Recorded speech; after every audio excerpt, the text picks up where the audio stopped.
Pureflix is a streaming service that features predominantly Christian and conservative media. Exclusive streaming series starring David A.R. White, evangelical end times propaganda like Left Behind, and a host of other barely watchable dreck. Out of curiosity, if nothing else, I subscribed to Pureflix over the summer and watched such diverse fare as the first Apocalypse movie to the second Apocalypse movie.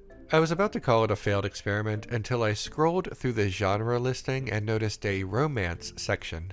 What is romance as defined by socially conservative evangelical Protestant Christians?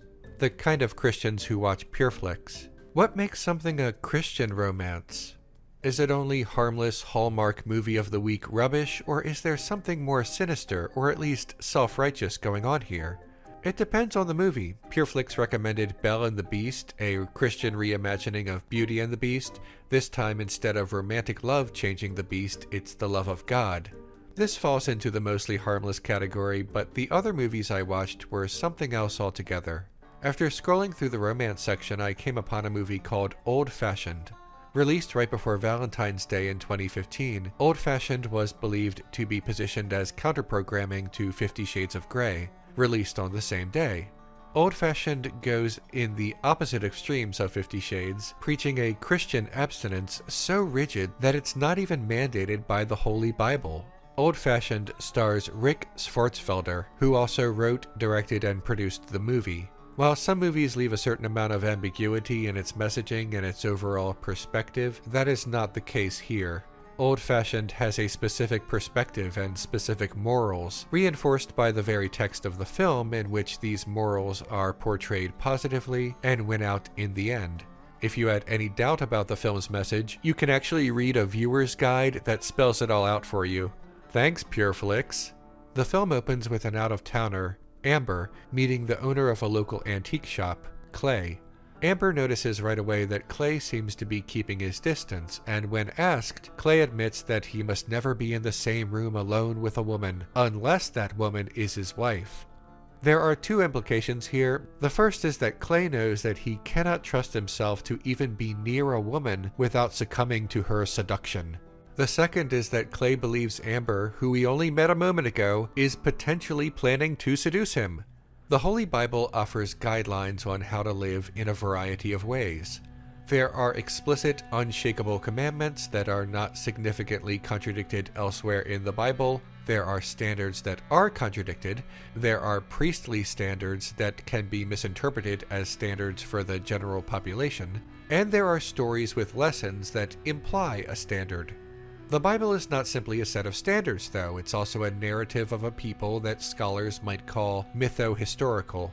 There is nothing, however, in the entirety of the most commonly accepted canonical books of the Bible that suggest men and women must never be allowed to be alone in the same place before wedlock.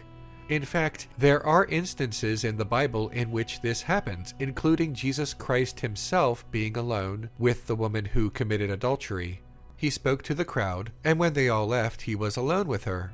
When Jesus had lifted up himself and saw none but the woman, he said unto her, Woman, where are those thine accusers? Hath no man condemned thee?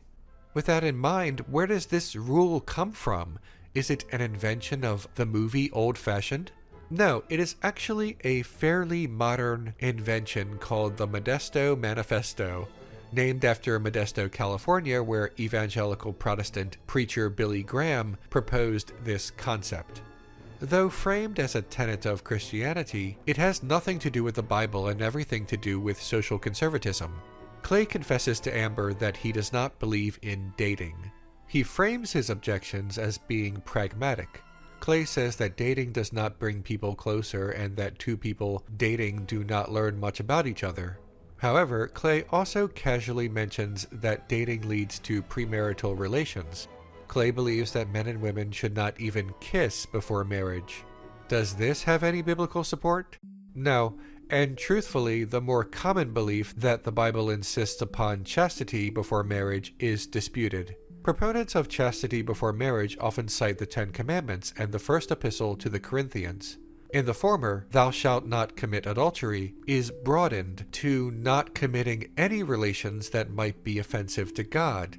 However, this creates a kind of circular reasoning.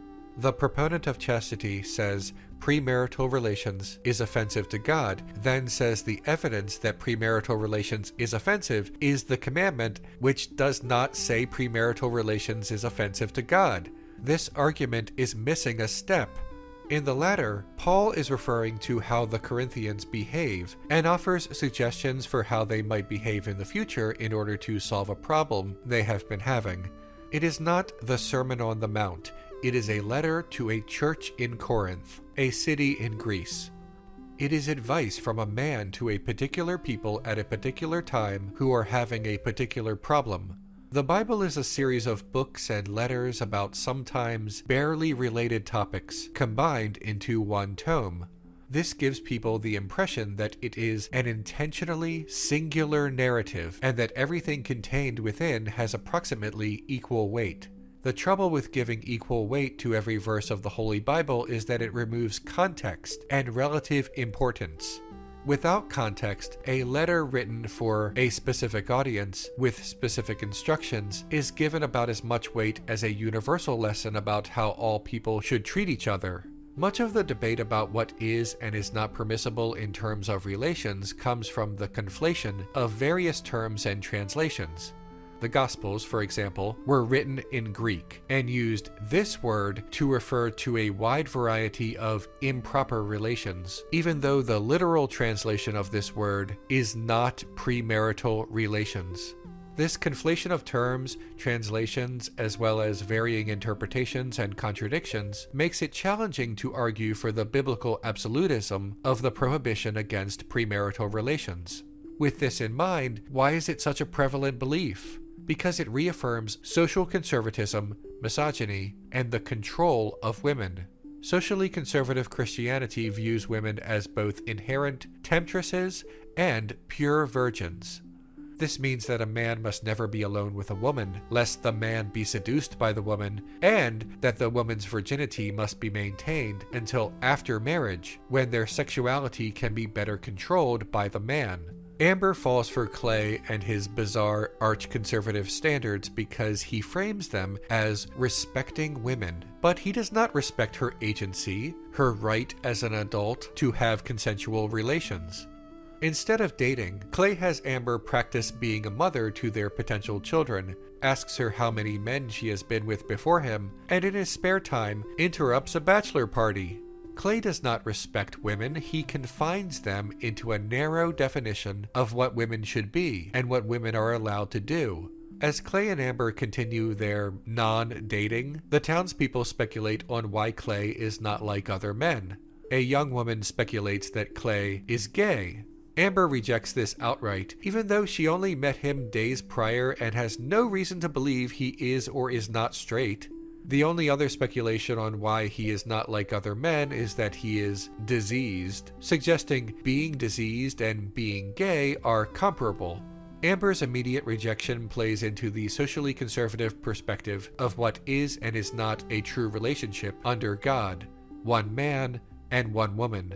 Representation of gay couples are nearly non-existent in Christian films of this variety. In the end, Clay asks Amber to marry him, and before he even finishes his question, she answers yes, as if marrying this man she only just met is the obvious thing to do for her.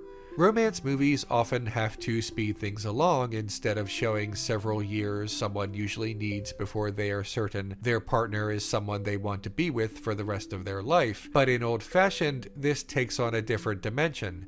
Clay and Amber not only fall in love with each other over the course of a few days, they get married over the course of a few days, without seeing if they are compatible living together, without seeing if they have physical chemistry, without seeing if they would even get along in the long run.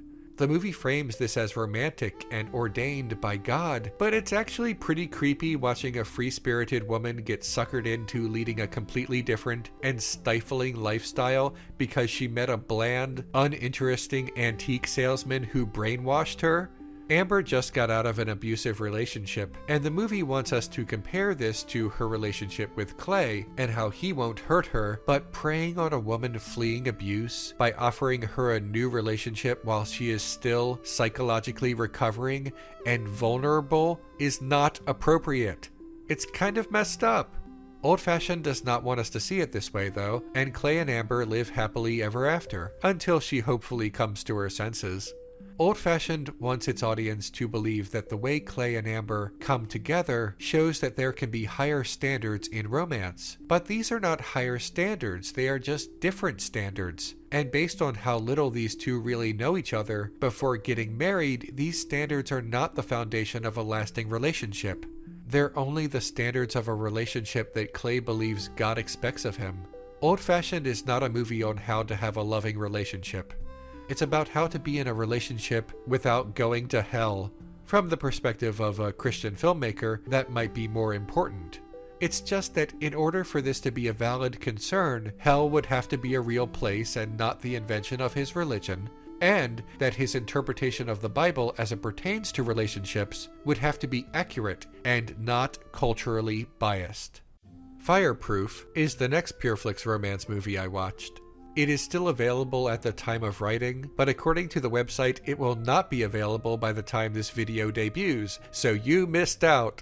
Fireproof is about a married couple, Caleb and Catherine, who are having some difficulties.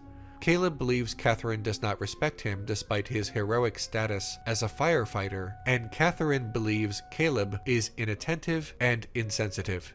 After a slow build-up of resentment, Catherine asks Caleb for a divorce.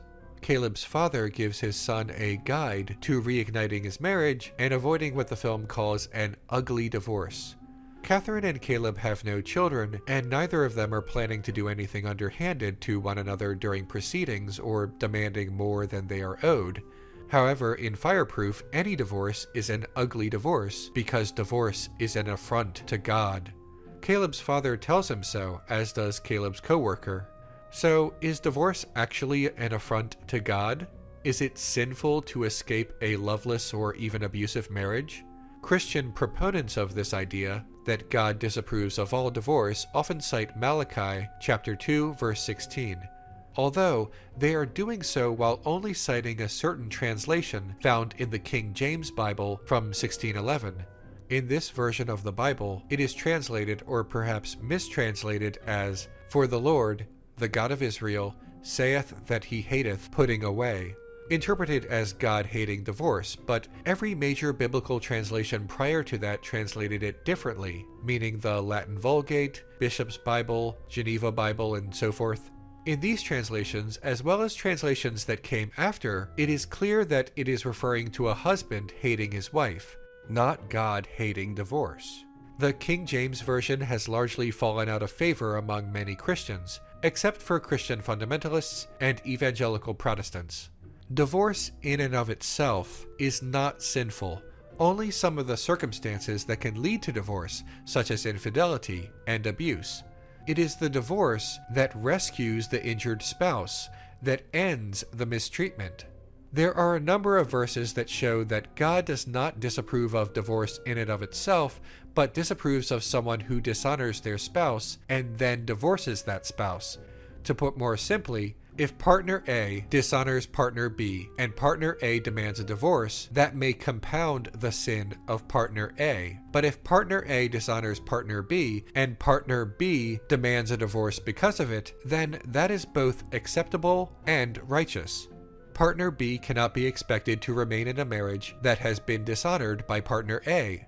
Now, what about no-fault divorce? Well, if both are willing and there is no injured party, then nobody has been dishonored and God, in turn, would appear to find no fault. In Fireproof, this is not brought up. Divorce is simply sinful in and of itself. When Caleb learns his Christian co-worker was once married and got a divorce, he is shocked and the co-worker is ashamed. Not about anything that may have happened in the marriage, but for the mere fact that the marriage ended. Throughout the film, there are several references to Caleb and his suspicious internet browser history. This is portrayed as a personal failing and practically adultery against his wife. So is touching yourself a sin? No.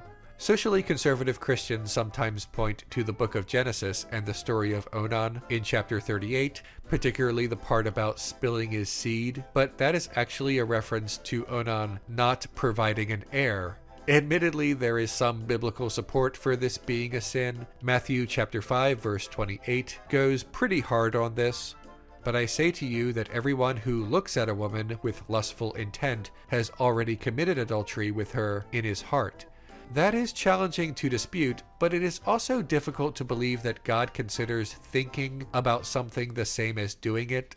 There is no "thou shalt not think about murder," or "don't even think about dishonoring your mother and father."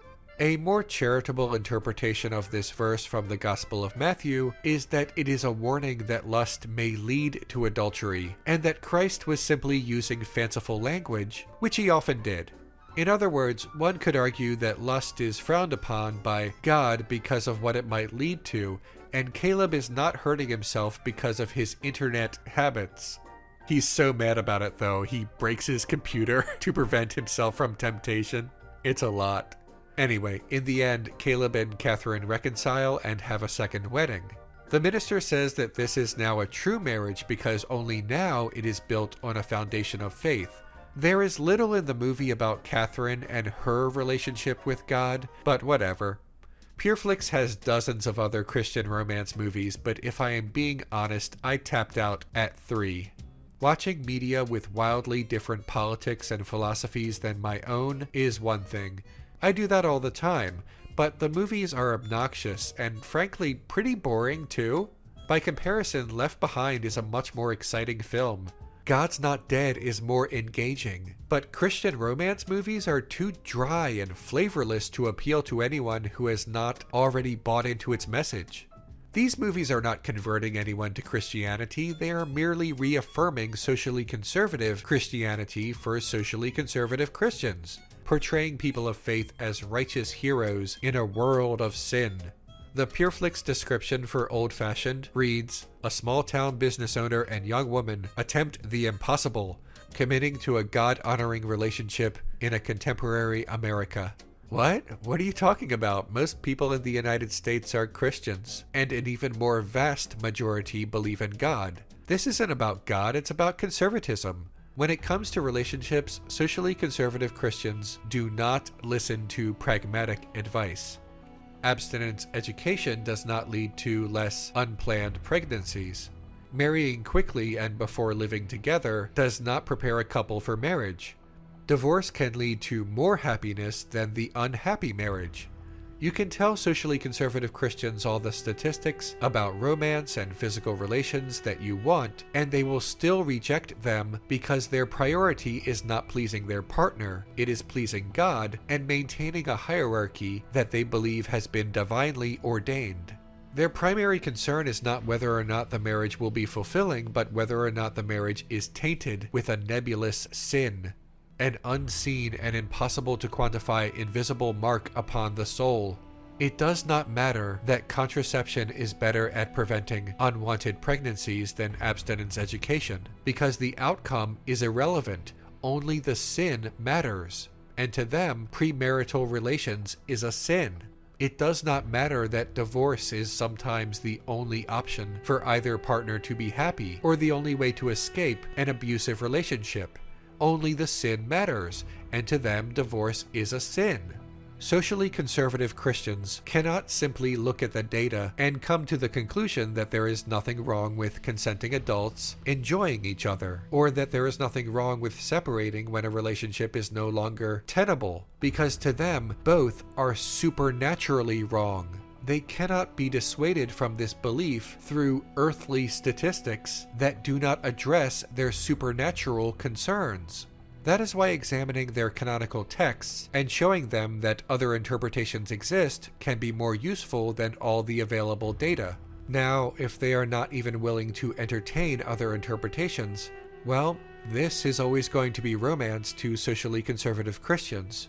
A relationship under the rule of invisible influence and guided through a culturally biased interpretation of writings from thousands of years ago, many of which are simply letters to churches and instructions for a specific group of unrelated people.